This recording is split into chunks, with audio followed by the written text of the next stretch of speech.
In this analysis video, we're going to see whether you should invest in this company, its main competitor, or simply invest in the S&P 500 as a long-term investment. We're going to look at 7 different metrics that will explore the business, the price, and the performance of our company, encompassing the most important areas of focus. Growth.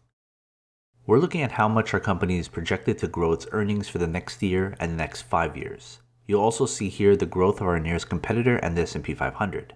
With the top right corner indicating which has the best metric out of the 3. The higher the projected earnings growth, the better, and that means the black bar needs to be highest of the 3, or at least higher than the S&P 500, the red bar. Hype. Hype is how much speculation is surrounding our company's stock, its competitor, and the S&P 500. Too much hype is bad, and that's indicated with the price-to-earnings ratio. A high PE ratio, or even one without it, means we have a stock that's overhyped. For this, we want a low PE ratio, and that means the black bar needs to be the lowest of the 3, or at least lower than the S&P 500, the red bar. At the top right, you can quickly see which has the least hype, indicating the lowest PE ratio. Efficiency. This metric tells us how well the company is being run based on how efficiently it's putting its assets to good use. The return on assets is the measurement we use in this comparison. For banks and a few other stocks, we'll use return on equity, but the premise is still the same. A high return tells us we have a very efficient company, and that means the black bar needs to be the highest of the 3, or at least higher than the S&P 500, the red bar. At the top right, you can see which of the 3 is the most efficient. Book value. Here we're looking at a comparison between market value and the liquidation value indicated based on the price-to-book ratio. A price-to-book ratio under 1 indicates extreme value, but anything under 3 is pretty good. But when we compare between its competitor and the S&P 500, we still want as low as possible, but also lower than the other 2, and that means the black bar needs to be the lowest of the 3, or at least lower than the S&P 500, the red bar. At the top right, you can see which of the 3 provides the most relative value. Dividends. For this metric, we're looking at the dividend yield and the buyback yield to your left and the payout ratio to your right. For the dividend and the buyback, we want to have a high yield, at least 1.5% for each is ideal. For the payout ratio, we want that to be as low as possible, less than 30% is good. We want a good mix so that ideally is a high yield with a low payout ratio is the best combination, paying you a lot relative to the stock but not with too much of its earnings. What we don't want is no dividends or buyback. That's not really an investment.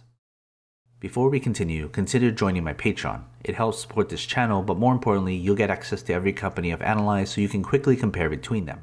It's updated all the time. Head to patreon.com/GrowthShares or click on the link in the description. The business.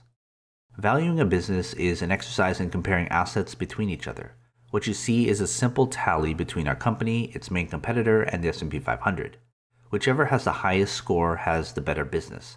And I want to stress the word business, not investment. We still need to go over fair price, although the business is the most important part of this analysis. Fair price. There's a lot of info here, so let me simplify things. We have the current price of our stock on your left.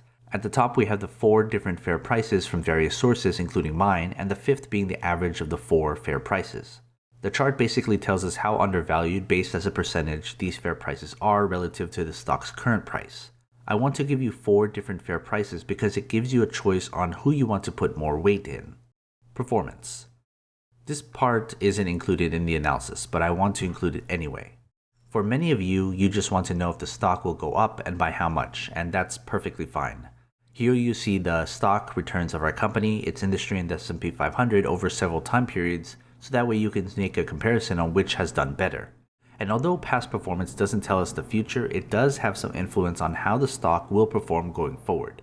Ideally, here you want our company to have performed the best. Final thoughts. I want to leave you with 3 takeaways. 1, you can focus on the fundamentals to help you guide your investments. 2, you can focus on the fair price and choose value. Or 3, you can ignore the fundamentals and the price and just go based on stock performance and hype. Whichever you decide to go with, I hope this video has helped you with your investment strategy. So remember to check out my Patreon. Your support is always appreciated. Invest wisely, and as always, take care of your money.